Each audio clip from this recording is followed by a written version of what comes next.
করেন, ওর স্বামীর থেকে কিছু পাবে না, বাবার থেকে কিছু পাবে না, ছেলের থেকে পাবে না, মেয়ের থেকে পাবে না, ও পাবে একটা ওই যে লাউনের ভিতরটা হারিয়ে দিলে এটারে কি কয়? লাউর কি কয়? এটা কোষা কোষা। এই না জানেন আপনি ওর সম্বন্ধে নেয়া, ওরা বলে রানীর দেখতে জানতে হয় না। আর ইসলাম বলে কোন একটা নারী যদি স্বামী মারা যায়, সন্তানের দিকে তাকায়া কি করে বিবাহ না বসে চৌবলক্ষ মিঠাই, আমি আর ওই নারীরা এক জান্নাতে একসাথে যাবো। সুবহানাল্লাহ বলেন। আমরা কোনো একটা কথা আছে কিতাবে লেখা আছে, তুরফুলা শিয়াউবে আসবাবিয়া, বস্তুর পরিচয় তার বিরুদ্ধের দ্বারা হয়। আমার ধর্ম আর ধর্ম তোমরা জানা করি, আলোচনা করি।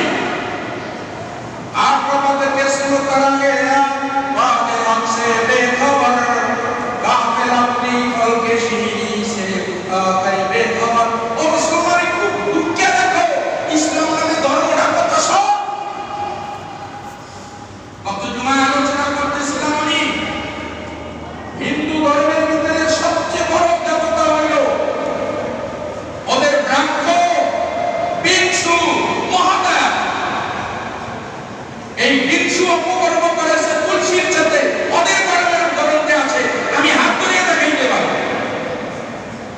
আমার ধর্মে লেখা না অন্য ধর্মে লেখা। অপকর্ম করার পরে বিষ্ণু স্বামী যাচ্ছে, এর কি জানি কয় তুলসী স্বামী। এখন আমাদের দেখ খোদা, এর বিরুদ্ধে বক্তব্য করা যায়, ওর বিরুদ্ধে বক্তব্য করছে। ওর কি অন্যায় ছিল? এই কারণে বক্তব্য করাতে যাইয়া বহু শ্রমিকরা গাছ হয়ে গেছে। বড় সুন্দরী নারী কি তুলসী গাছ। এটা ওদের ধর্মের কথা বলে। আর ইসলাম কি প্রাধান্য দিয়েছে? নারী যদি মা হয় আর পায়ের নিচে সন্তানের কান্না, নারী যদি মেয়ে হয় আর লালন পালন করলে ওই বাবা নবী এক জান্নাতে। কেমন কথা? ইসলাম কি বলেছে বলো তো ভাই?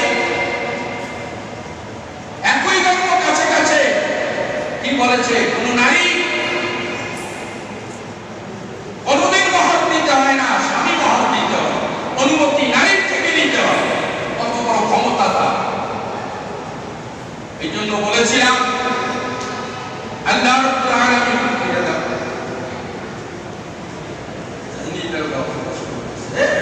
আল্লাহ বলেন, আমি দুইটা সম্পদ তোমাদেরকে দিলাম। আরসালা রাসূলাহু বিল হুদা, ইসলাম নামে একটা ধর্ম, আর কোরআন তোমাদের সংবিধান। এই দুইটা অনুযায়ী যদি পৃথিবী পরিচালনা করো, পৃথিবীর কোনো বেঈমান তোমাদের বিজয় ঠেকাইতে পারবে না। সুবহানাল্লাহ বলেন। আজকে বিজয় করতে হবে আমাদের প্রাণকেন্দ্র মুসলিমদের মক্কা, সেখানে যদি সিনেমা হল হয় আল্লাহর গজব পড়ে না। এই তো অনেক অনেক দূরের কথা, গজব পড়ে না দুইটা কারণে। ভাই দোস্ত, কালকে আমার জিগার একজনে ভয় করে তাগুত করে দেয়, আস্তানাবু তাগুতা, তোমরা তাগুত থেকে বাঁচো, তাগুত থেকে বাঁচো। তাগুতরা কি? আমি কি তাগুতের বাংলা শব্দ যেটা বলা হয় এটার একটাই শয়তান। আর তাগুত কারে তাই তার ব্যাখ্যা হলো যে নিজেও